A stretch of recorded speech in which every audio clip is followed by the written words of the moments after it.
السلام علیکم۔ رات نیوز کے خصوصی ویلاگ کے ساتھ وجیح احمد صدیقی آپ کی خدمت میں حاضر ہے۔ چیف جسٹس قاضی فائز عیسیٰ بخیر و خوبی ریٹائر ہو گئے، لیکن کچھ لوگوں کو گالیاں بکنے کی عادت ہے اور وہ ہر ایسے کام میں ٹانگ اڑاتے ہیں جو بخیر و خوبی ہوتا ہے۔ 26ویں آئینی ترمیم بھی ہو گئی، اس کے اوپر لوگ کہہ رہے ہیں کہ یہ صحیح ہوا، غلط ہوا۔ یہ ساری چیزیں ہمارے لیے بے معنی ہیں، اس لیے کہ 26ویں آئینی ترمیم کا اگر فائدہ ہوگا تو حکومت وقت کو ہوگا۔ ججوں نے جو سیاسی عمل اختیار کر رکھا تھا اس میں ان کو نقصان ہوگا، یعنی سیاسی وابستگیاں اپنی وہ ظاہر کر رہے تھے، وہ خود پارٹی بن گئے تھے۔ ایسے لوگ جب عمران خان عدالت میں داخل ہو تو ان کے لیے استقبالیہ کلمات کہے جائیں، یہ ساری چیزیں ہمارے لیے نہیں ہیں، ہم عوام کے لیے، جن کے 60,000 مقدمات سپریم کورٹ میں اور 20 لاکھ سے زائد مقدمات ملک بھر کی عدالتوں میں زیر التوا ہیں۔ کہا جاتا ہے کہ انصاف میں تاخیر دراصل ناانصافی ہی ہے۔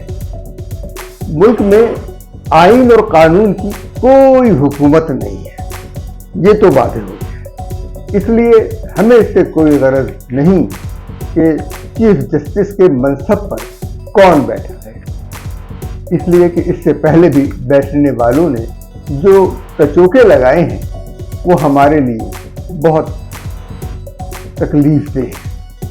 جسٹس منیر سے لے کر قاضی فائز عیسیٰ تک جو کہانی ہے وہ کوئی اچھی نہیں ہے۔ ایک آدھ جج اچھا آ گیا تو اس کی قدر نہیں کی۔ Rana Bhagwan Das, justice Constantine, justice Cornelius, اس طرح کے کچھ جج تھے جو آ گئے۔ باقی جج سیاسی تھے، اختلاف کر سکتے تھے، کبھی اس پارٹی کے حامی تھے تو کبھی اس پارٹی کے حامی تھے۔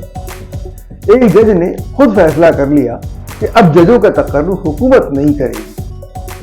وہ جج جسٹس سجاد علی شاہ تھے، اور اس کے بعد سے عدالت نے حکومت کو اپنے اوپر ہاتھ نہیں رکھنے دیے۔ لیکن جب پرویز مشرف آئے تو انہوں نے ججوں کو اٹھا کے ادھر پھینکا ادھر پھینکا، اکھاڑ پچاڑ خوب مچائی، اور پھر پی سی او پہ کسی جج سے حلف لے لیا، کسی سے نہیں لیا، اور جس نے انکار کیا اس کو قید کیا، اور جو چاہتا بھی تھا تو اس کو انہوں نے نہیں دیا۔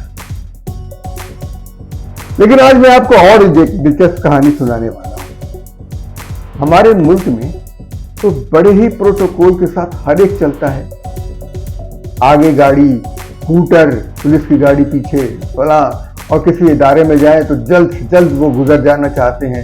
راستے ان کے لیے خاطر بند کر دیے جاتے ہیں کہ وہ جلد سے جلد گزر جائیں، اور لوگوں کا گھنٹوں جو ہے وقت ضائع ہوتا ہے۔ کوئی وقت پر دفتر نہیں پہنچ پاتا، کوئی اپنے کاروبار پر نہیں پہنچ پاتا، کوئی اسپتال نہیں پہنچ پاتا۔ لیکن جب یہ لوگ یورپ جاتے ہیں، امریکہ جاتے ہیں، تو پھر ان کا حال کیا ہوتا ہے، ذرا ملاحظہ کیجیے۔